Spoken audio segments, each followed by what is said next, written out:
Malayo pa ang taong 2028 presidential election ngunit marami na ang mga espekulasyon kung sino ang mga nag-aambisyong maging pangulo ng bansa. Naging sentro ang issue dahil sa confidential fund na hiling ni Vice President Sara Duterte para sa Office of the Vice President at Education Department. Ngunit sa kalaunay binawi ni VP Sara ang hilig na pondo. Sabit nga rin si House Speaker Martin Romualdez dahil sa umano'y pakikipagalyansa nito sa mga makakaliwang grupo at pagkakaroon ng ambisyong tumakbong pangulo sa 2028. Bagay naman na itinanggi ni Speaker Romualdez. Ngunit sa kanyang programang Gikan sa Masa para sa Masa, muling tinumbok ang usaping ito ni dating Pangulong Rodrigo Duterte.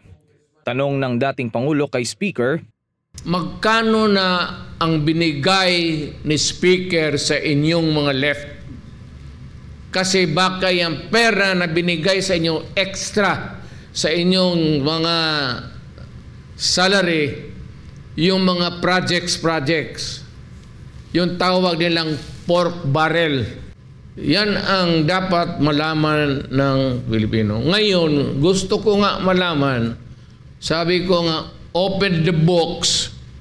Yan ang gusto kong tignan kung magkano na ang nakuha ninyo sa gobyerno na naibigay sa kamay ninyo. Gusto namin tignan kasi binigay ninyo sa NPA, walang sweldo yan sila eh. Samantala, matatanda ang kamakailan din ay nabanggit ng dating Pangulo na maiging bantayan ng hanay ng kapulisan at militar dahil may sariling tayo o posisyon ng mga ito pagdating sa seguridad ng bansa. Bagay na pinuna ni House Majority Leader at Zamboanga City District Representative Manuel Jose Manix Dalipe at ipinanawagan sa dating Pangulo na huwag idamay ang pulis at militar mula sa anya ay partisan intrigues na maaaring maging hamon sa kanilang propesyon. Sagot naman ng dating Pangulo, ito si Dalipe, you are maybe short-sighted or whatever. Alam mo, Manix, dumaan ako pagka mayor. Hindi naman ako nagyayabang. 23 years. Daan ako ng congressman kagaya mo. No. It is not an intrigue. Gusto talaga malaman ng AEP. Hindi lang nila makasabi ang sundalo eh. Silent lang yan sila. Pero pinag-uusapan namin yan kasi ex-president ako.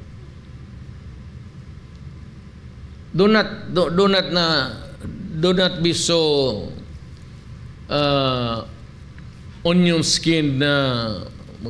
We have every right to ask or demand or say where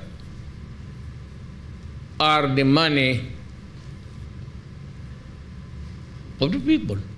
At bilang Vice Chairman ng NTF-ELCAC at DepEd Secretary, layo ng anak nitong si VP Inday Sara na tuluyang mawakasan ang terorismo sa bansa, ngunit una nang inihayag na wala itong ambisyon na tumakbo sa pagkapangulo. Kaugnay nito ay nabanggit din ni Dalipe na masyado pang maaga para pag-usapan ang umano'y ambisyon sa pagkapangulo ni House Speaker Romualdez. Sagot naman ng dating Pangulo, dapat na maging maingat si Dalipe sa mga binibitawan nitong salita.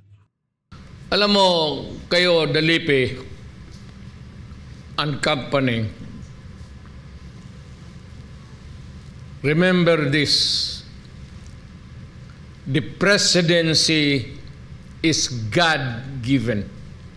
Yan rin ang sinabi ko kay Inday. Hindi ko nga alam bakit ako na presidente hanggang ngayon ang anak ng... Totoo. Hindi mo talaga...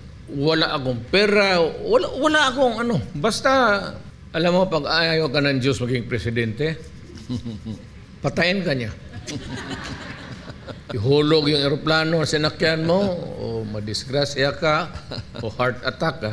Ganun lang yan. God will eliminate the others to pave the way for His chosen. Yes.